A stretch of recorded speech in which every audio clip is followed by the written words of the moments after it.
Se ve. Perfecto. Usted me dirá, Dilson. Dale, profe, puedes iniciar. Todo Muchas tuyo el escenario. gracias. Bueno, agradecido por esta oportunidad. Le doy la bienvenida a todos y a todas las participantes que nos están acompañando en este webinar.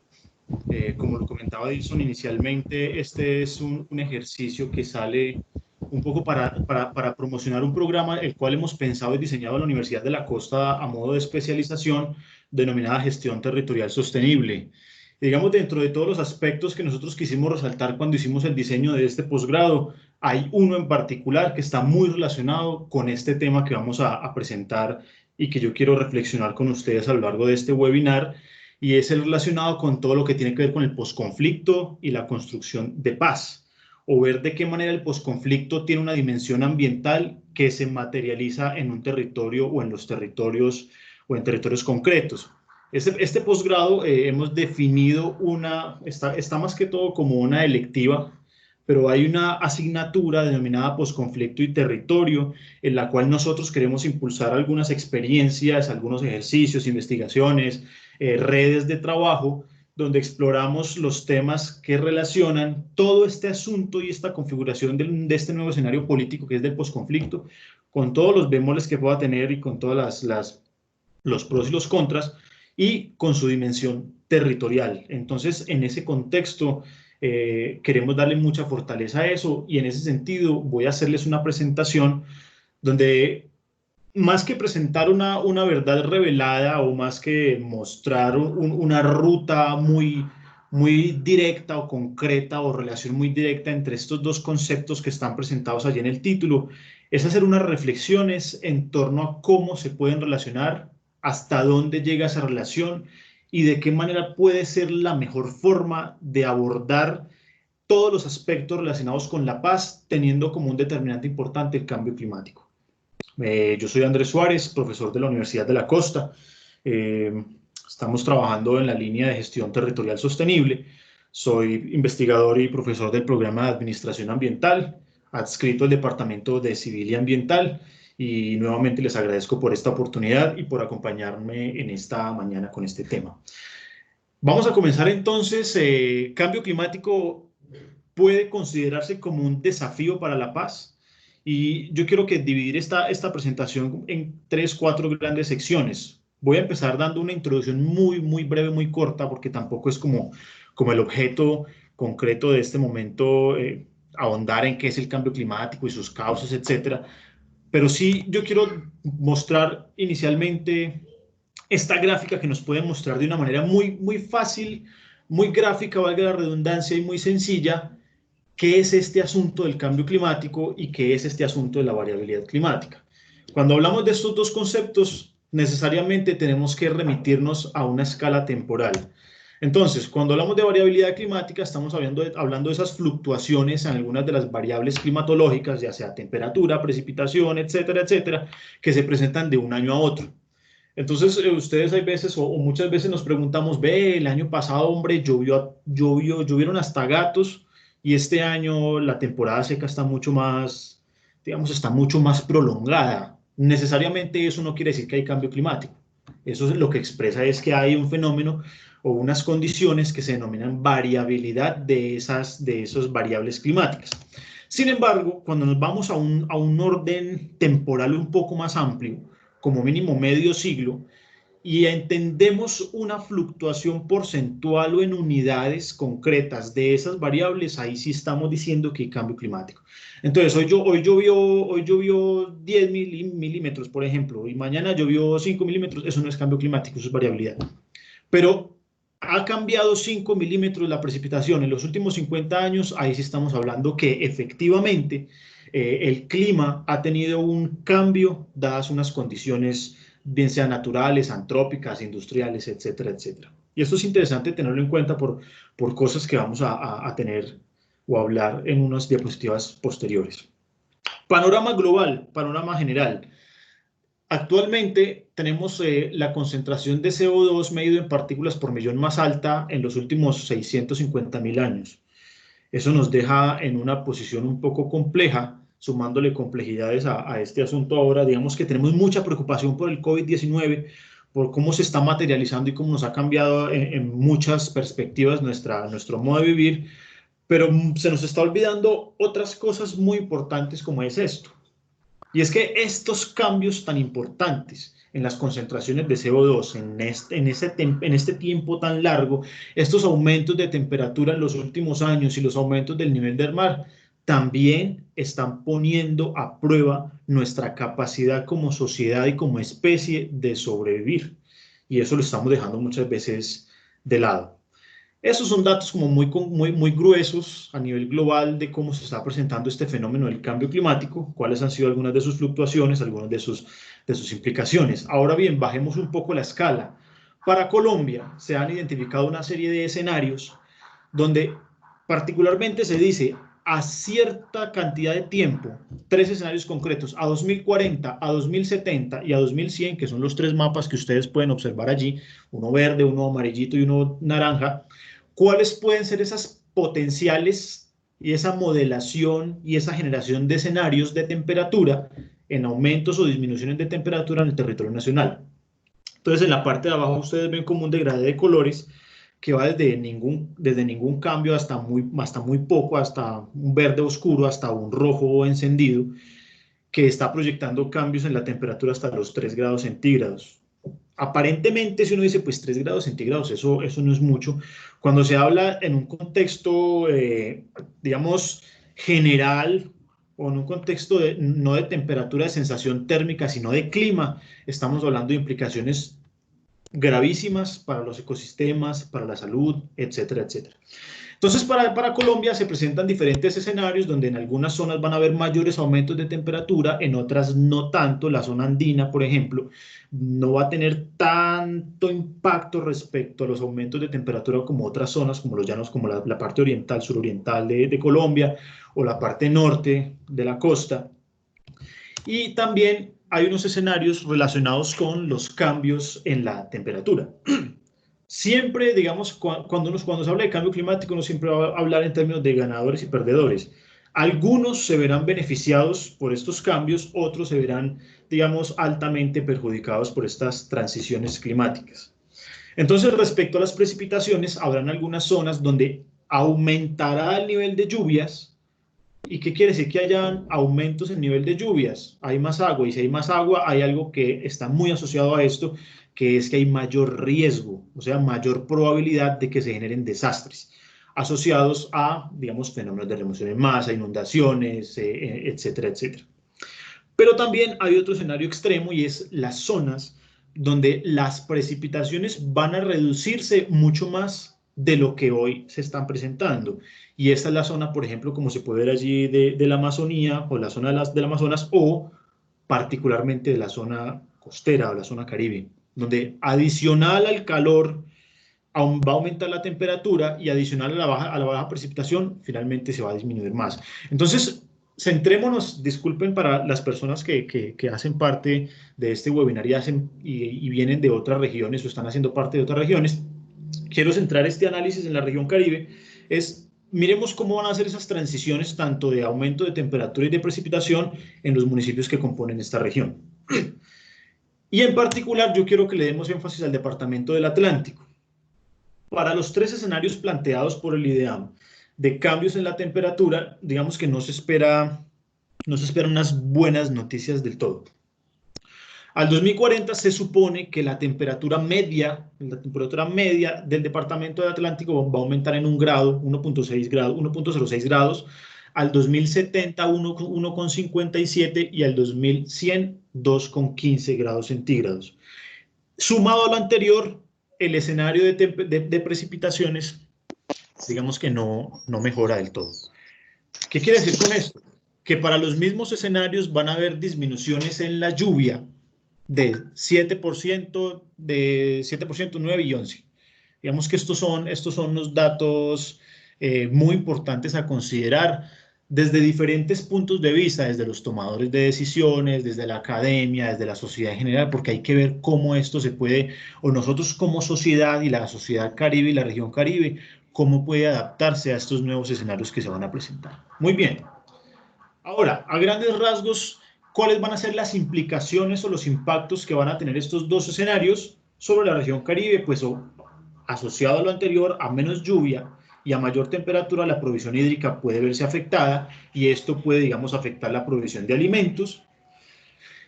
Todo el tema asociado con el sector energético. Entonces, a mayor aumento de temperatura, por ejemplo, mayor uso de dispositivos digamos, para mitigar este tipo o este escenario, aire acondicionado, el ventilador, etcétera, etcétera. El tema de las precipitaciones va a afectar la provisión, la generación y la producción de alimentos. A menor agua, pues menor capacidad para poder desarrollar efectivamente los cultivos. El sector ganadero se va a ver impactado de manera importante. Va a haber un desabastecimiento hídrico y se pueden presentar vectores asociados a los aumentos de precipitación, pero también de temperatura. Pero entonces ustedes se preguntarán, muy bien, nosotros ya tenemos claro este contexto, ya sabemos qué es el cambio climático, ya sabemos cuáles son sus impactos, sus implicaciones en las regiones, pero ahora, ¿cómo puede uno hacer esa relación? ¿Cómo puede uno hacer ese link entre lo que representa una dimensión ambiental y el tema de seguridad y paz? Vamos a ver un poco a través de esta segunda parte de la presentación cuál va a ser esa relación. Entonces, la gráfica que ustedes ven allí es lo que se denomina como el ciclo de vida de los conflictos armados y su relación con el ambiente. Y esto se trabaja o se entiende desde dos dimensiones.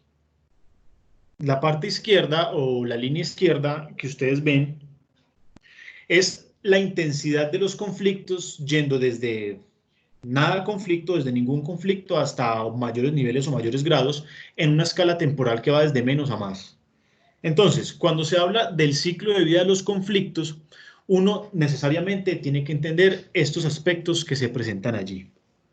Entonces, conflicto siempre va a existir entre personas o entre sociedades, más que todo, somos grupos humanos, podemos tener diferentes y divergentes puntos de vista respecto a cosas. Eso se vio con la firma del acuerdo de paz, o cuando hablamos de política, o cuando hablamos de fútbol, cuando hablamos de música, etcétera, etcétera. Sin embargo, que tengamos diferencias de conceptos, de criterios y de punto de vista no quiere decir que usted y yo podamos tener una amistad, que podamos compartir y que podamos estar en paz. Ahora bien, un segundo aspecto o un segundo elemento relacionado con lo anterior es lo que se denomina como la escala de la violencia. Entonces, cuando usted y yo tenemos un desacuerdo, pues ya nos entendemos, ya no nos soportamos, pasamos a un segundo nivel. Y es que el conflicto se vuelve violento. Y cuando hablamos en la escala de conflictos y la relación y estudios de seguridad y paz, cuando hablamos de conflictos violentos, hablamos de violencia colectiva. Entonces, cuando grupos de personas se enfrentan con otros grupos de personas por un partido político o por cualquier razón que puedan tener algún desacuerdo. Sigue creciendo este asunto, tenemos desacuerdos, pasamos a conflictos y llegamos a lo que se denomina como el conflicto armado. Entonces, aquí cuando se habla de conflicto armado, ya estamos involucrando un actor fundamental que es el Estado. Entonces, cuando ustedes escuchan muchas veces que el gobierno no había querido reconocer que Colombia estuvo en conflicto armado, era porque no quería reconocer que el Estado había hecho parte de este conflicto que se materializó en violencia. Por definición se dice que los conflictos armados tienen un actor político, diferentes otras fuerzas, y las muertes son mayores a 25 cuando se generan enfrentamientos armados entre estas partes. Seguimos con el ciclo de vida: conflicto, conflicto violento, conflicto armado, negociaciones. Entonces pasamos al tema de las negociaciones, como lo que acabamos de hacer durante muchos años y lo que estamos tratando de hacer con otros grupos armados como el ELN.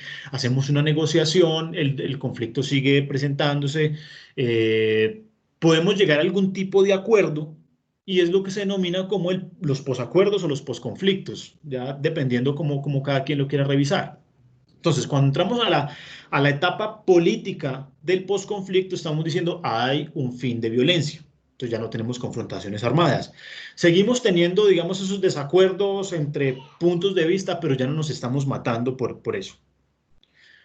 Pero cuando se habla de posconflicto y el mantenimiento de paz, nosotros estamos trabajando lo que está pasando actualmente en Colombia es un mantenimiento de paz desde el punto de vista de la paz negativa. En los estudios de paz, cuando se habla de paz negativa, es ausencia de muertes, ausencia de confrontaciones. No quiere decir con esto que hay confianza, que hay seguridad, que hay mejores condiciones de vida, que las condiciones estructurales que generaron todo este ciclo de vida del conflicto se hayan disminuido. No, solamente no hay guerra, pues no hay muertes, no hay confrontaciones.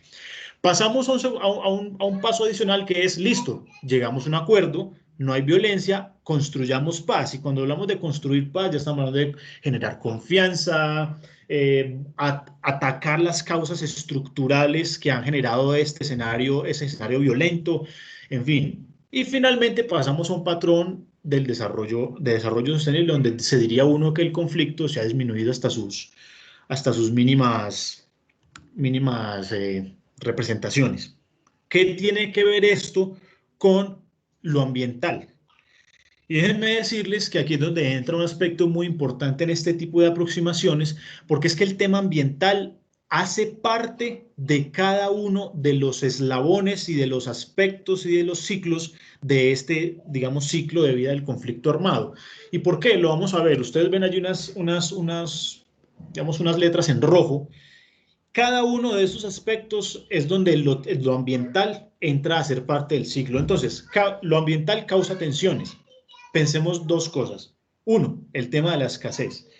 La escasez de recursos naturales, llamemos un ejemplo muy concreto y muy específico, a escasez del recurso hídrico, puede generar tensiones entre grupos sociales.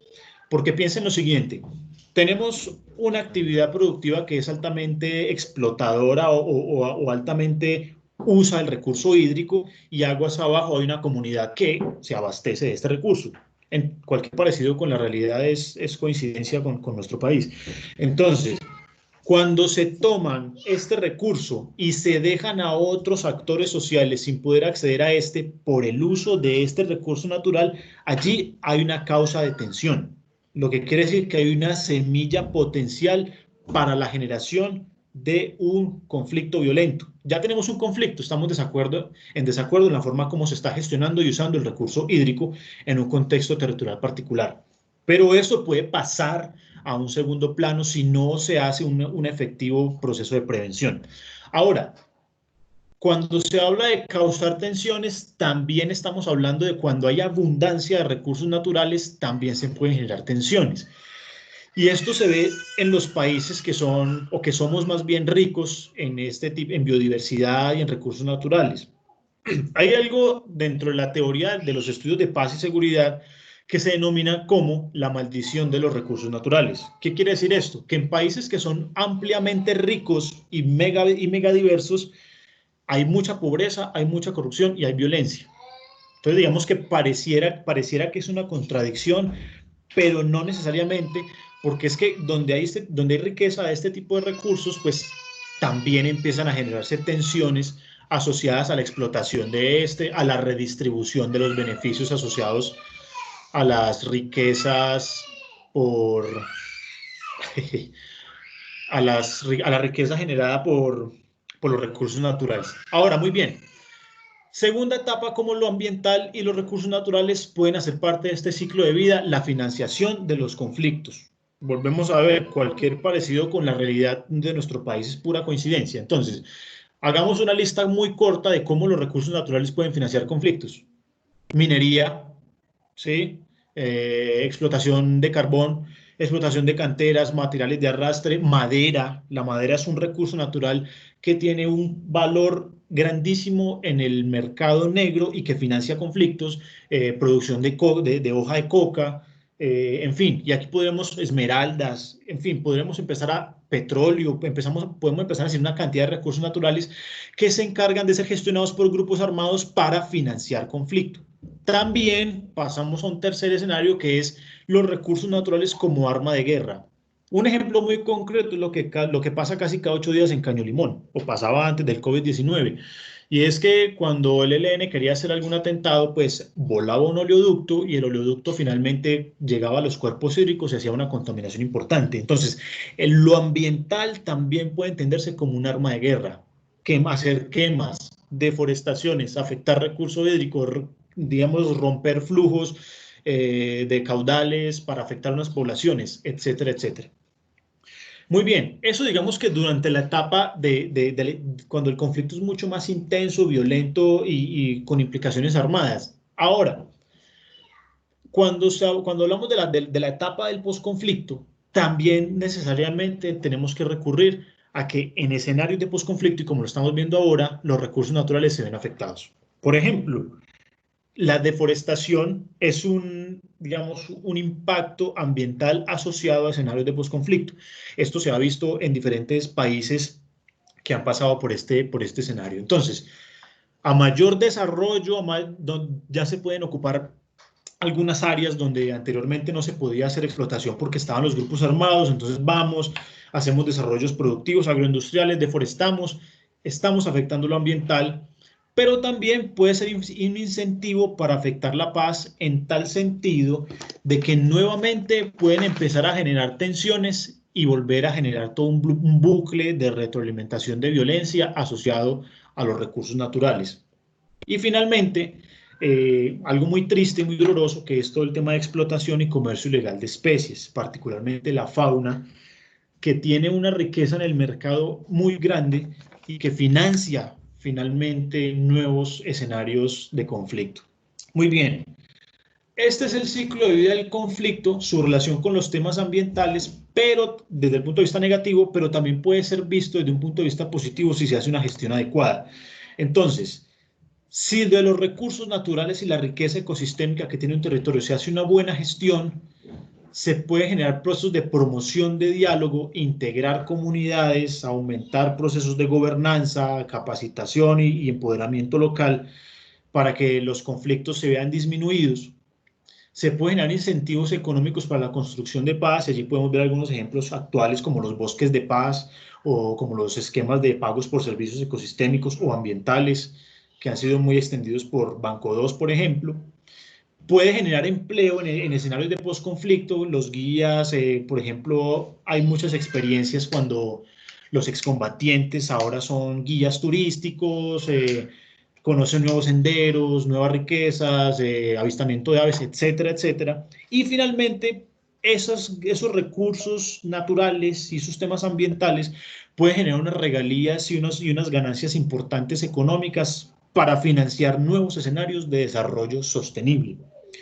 Muy bien, espero que esto haya quedado un poco claro cómo es el ciclo de vida de los conflictos armados y la violencia y su relación con el tema ambiental, porque yo quiero que entremos entonces a ver de qué manera el cambio climático, con todos sus aspectos de variabilidad climática y sus nuevos escenarios de cambios de precipitación, temperatura, etcétera, puede tener algún tipo de conexión con la construcción de paz. Más que todo ahora que estamos hablando de un escenario de posconflicto en Colombia, donde queremos llegar, donde queremos buscar, digamos, la tan esperada paz que se nos ha sido esquiva a lo largo de todos estos años.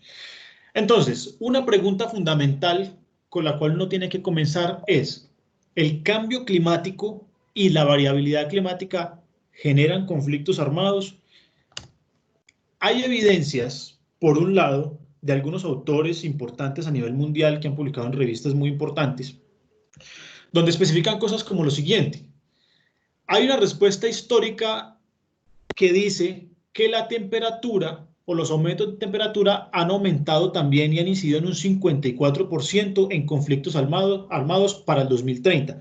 O lo digo de otra manera, digamos que la temperatura puede aportar hasta un 54% en que haya nuevos conflictos de aquí al 2030. Hay unos estudios que hacen este tipo de correlaciones. Otros dicen que el fenómeno del Niño pudo haber tenido un papel de hasta el 21% de todos los conflictos civiles desde la década de los 50 del siglo pasado. Digamos que aquí hay unos autores que con ciertos abordajes y trabajos e investigaciones han encontrado unas correlaciones interesantes allí. Y, por ejemplo, por aquí hay otro autor que dice que cada cambio en una desviación estándar del clima hacia temperaturas más cálidas o lluvias más extremas puede aumentar la frecuencia de la violencia interpersonal en un 4% y en un conflicto intergrupal en un 14% en estimaciones promedio. Digamos que cada quien va presentando sus evidencias de acuerdo a sus estudios. Diría uno entonces, según esta evidencia, uno podría decir y entender que el cambio climático genera conflicto armado y genera violencia. No obstante, como ustedes saben que uno de los principios de la ciencia es que pueda ser falseable, otros autores también han dicho y han sustentado y han discutido mucho estos resultados y dicen, bueno, muy bien, ustedes han encontrado estos resultados, pero sus métodos han sido netamente estadísticos y no ofrecen mucho para poder entender y explicar cuáles son esas asociaciones más allá del número y de la significancia estadística por la cual se puedan presentar estos escenarios. Entonces, más que uno poder decir que el cambio climático es determinístico al momento de generar conflictos, uno tiene que entender que este fenómeno da una vuelta antes de materializarse en un conflicto. Por ejemplo, algunos autores dicen que si bien el clima extremo, las sequías, inundaciones, afectaciones, etcétera, no está del todo claro que estas afectaciones asociadas al cambio climático generen violencia y mucho menos una guerra organizada. Este autor, por ejemplo, Dalby, es muy reconocido en temas asociados a seguridad ambiental. Entonces, si bien sí hay unas afectaciones, hay unos impactos sobre las comunidades o la sociedad, pero no hay una causa directa para que haya violencia, y hay menos acuerdo en cuanto a cuáles serán los impactos precisos y cómo se van a distribuir para que sean unos impulsores directos de cambio para generar conflictos. En ese sentido hay que entender lo siguiente. No es directa la relación cambio climático-conflicto, sino que tiene que pasar por otros escenarios antes de que se materialice en uno de estos escenarios, digamos, de guerra o de violencia. Cambio climático sumado a unos escenarios de vulnerabilidad social y a una incapacidad estatal para hacerle frente a estas afectaciones, posiblemente sí puede generar y puede aportar a que se materialice un conflicto. Entonces, si bien la correlación no es directa, ¿sí? No estamos diciendo que a más temperatura o a menor precipitación hay mayor conflicto, sí podríamos decir que a mayor precipitación o a menor temperatura, sumado a unas causas políticas, unos asuntos y unas configuraciones históricas, unos procesos culturales concretos, una incapacidad del Estado y una vulnerabilidad alta social puede materializarse en un escenario como el que hemos venido discutiendo hasta el momento.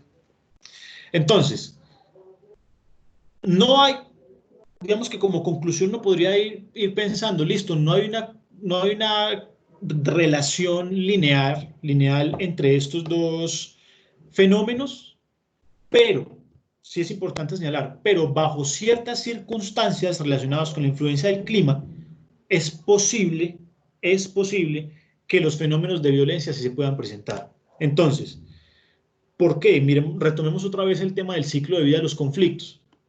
Los efectos del cambio climático pueden aumentar tensiones sociales que no son efectivamente prevenidas por las autoridades locales o por los gobiernos o por las autoridades.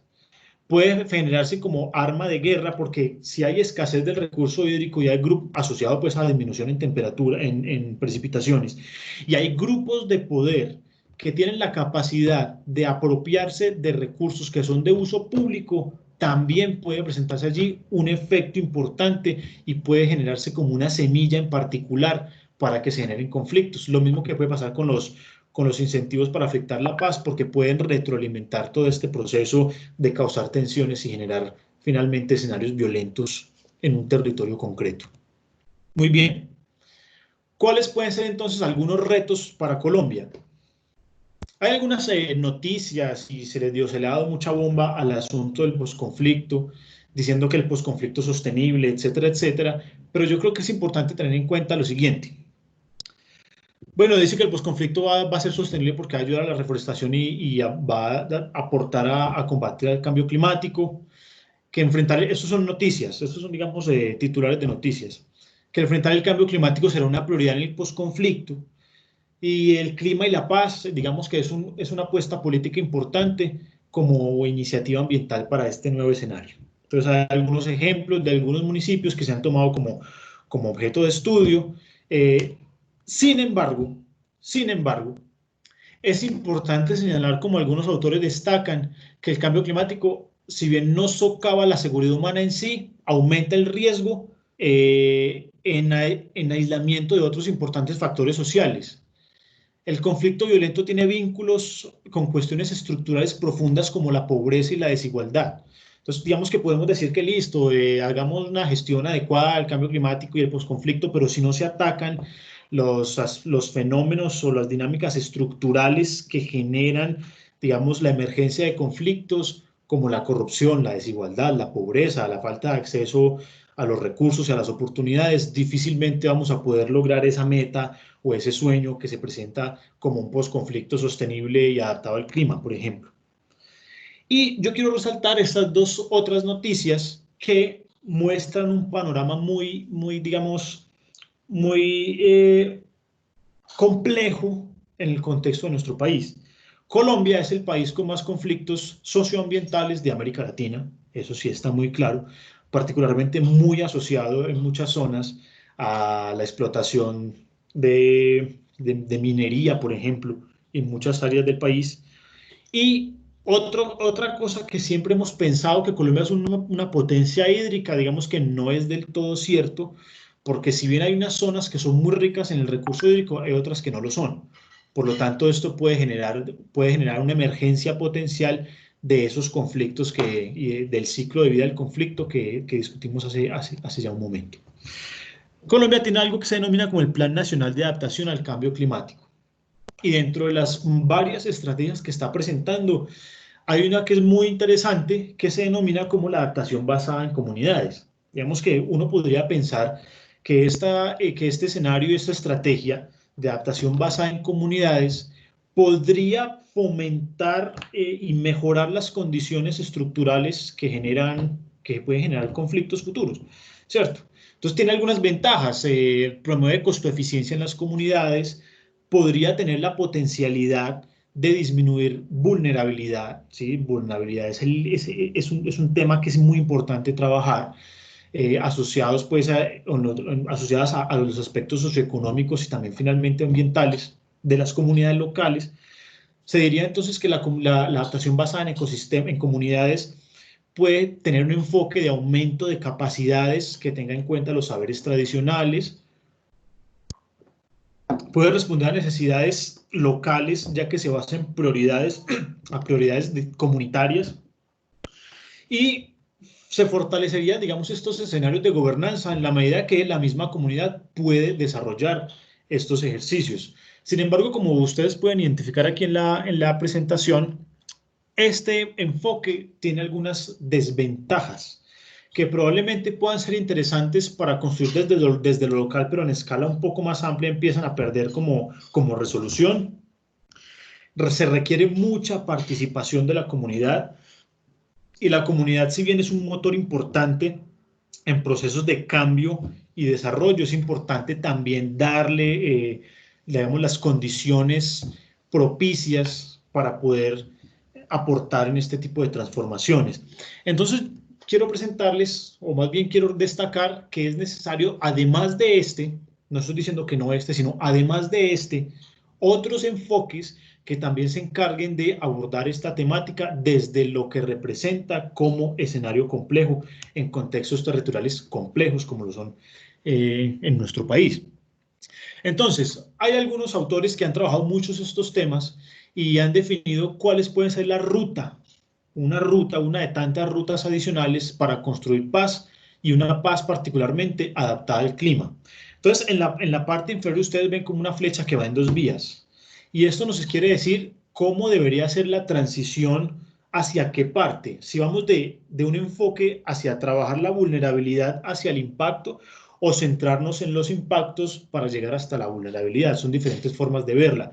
En particular, como estamos hablando de transformar condiciones estructurales para prevenir futuros escenarios de conflicto, yo pensaría que la idea, y diríamos que los autores soportan esto, es ir desde trabajar los asuntos de reducir fenómenos de pobreza y vulnerabilidad, por ejemplo, a través de acceso a educación, acceso a recursos, derecho de las mujeres, acceso a recursos naturales, financiación, acompañamiento, etcétera, etcétera, hasta directamente afrontar las causas concretas que son las medidas de mitigación, como reubicación de comunidades, por ejemplo. Entonces, paso número uno, es necesario enfrentar los impulsores de la vulnerabilidad social y ambiental también, digamos, para fortalecer la base y que sea una base sólida y robusta que permita prevenir conflictos a futuro. Una vez tengamos eso, es necesario construir capacidades de respuesta desde lo local, pero también acompañadas desde lo regional y desde lo nacional. Estamos hablando de modelos fuertes de gobernanza.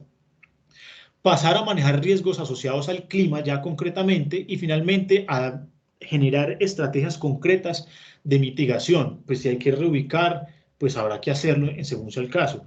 Porque muchas veces empiezan al revés las estrategias. Vamos a una comunidad, la reubicamos, pero es una comunidad que no tiene sus, digamos, no está desarrollada en sus capacidades ni tiene sus vulnerabilidades, digamos, mejoradas, por decirlo de alguna manera. Por lo tanto, la gente va a volver otra vez allí a reubicarse a estas zonas y a generar, digamos, una retroalimentación negativa en este tipo de estrategias. Entonces, lo que se quiere llamar la atención es que es necesario que si bien, mejor dicho, no hay una relación directa entre aumento de temperatura, disminución de precipitación o viceversa y conflicto armado, puede haberlo si hay algunas condiciones estructurales en el territorio que sumado a esto generen mucha mayor vulnerabilidad y tensión. Conclusiones, ya para terminar la presentación. El cambio climático es un fenómeno multidimensional, no solamente afecta aspectos climáticos en sí o aspectos de cultivo, en fin, etcétera, sino que requiere un abordaje de la complejidad porque también hay una dimensión social allí importante que puede verse afectada. Si bien no existe una evidencia contundente que demuestre que el cambio climático genera conflictos, sí es claro que puede exacerbar alguna de sus causas, como lo vimos hace un momento. Necesariamente la construcción de paz en Colombia tiene que considerar el cambio climático dentro de su accionar. Es fundamental que lo tengan en cuenta. Y por último, no solamente desde la academia, no solamente lo hablo desde mi posición pues como académico, que hay que estudiar más el cambio climático, sino también que hay que estudiarlo más desde el punto de vista de los sectores, desde las autoridades locales, para entender cada vez más este fenómeno porque como lo decía en la primera conclusión, es un fenómeno multidimensional que se puede presentar en muchas escalas, no sabemos todavía cómo pueden seguirse reaccionando de aquí en el tiempo, ahora se suman otras complejidades como el COVID, en fin, entonces hay que empezar a entender los fenómenos desde un punto de vista no simplista, sino desde el punto de vista de la complejidad, para poder prevenir impactos y para poder asegurar que Colombia haya una verdadera paz sostenible y adaptada al clima. Bueno, muchas gracias por la asistencia. Si tienen preguntas, dudas, inquietudes, podemos conversar un ratico más. Gracias. Bueno, muy buenos días a los invitados que están conectados. Hola Andrés, ¿cómo te encuentras? Profe, ¿cómo está? Anda, muy bien, gracias. A todos los participantes, los que tengan pregunta, por favor, alcen la mano para darles la palabra o escriban por el chat sus inquietudes. Entonces vamos a esperar 2 minutos para que el que tenga preguntas, pues las genere.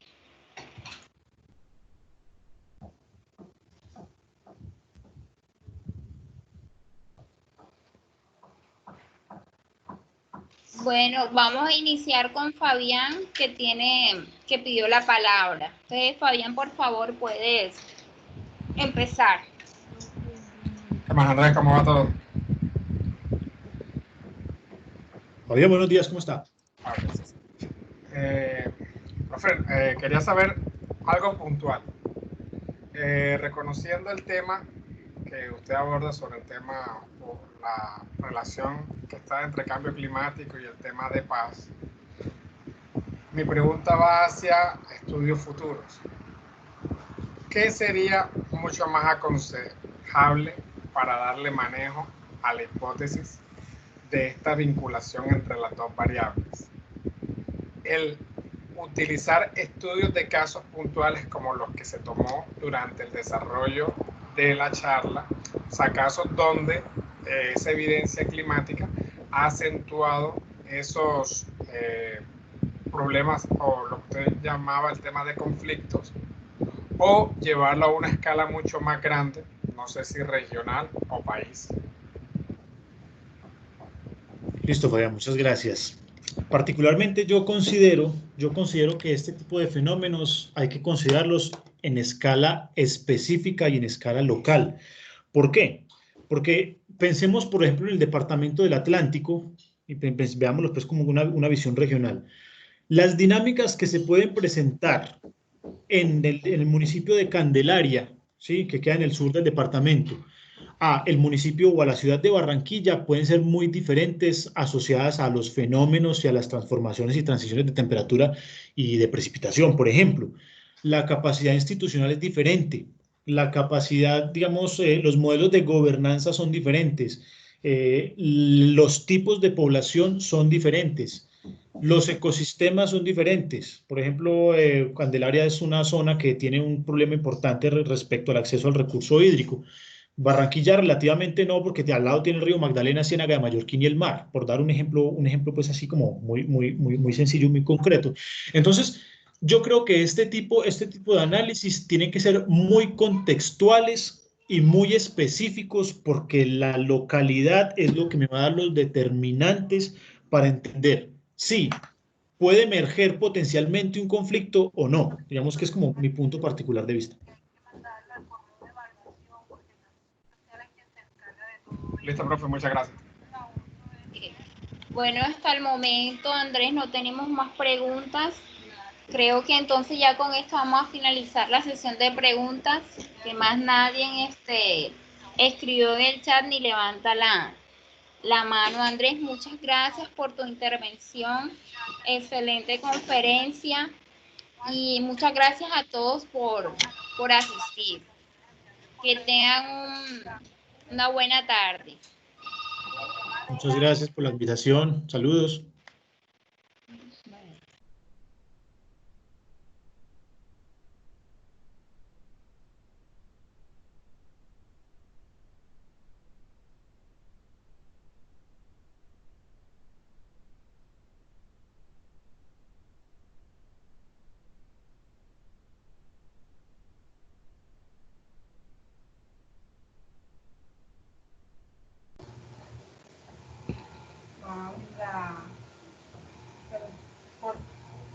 Tiene que dejarse de eso porque está toda la persona.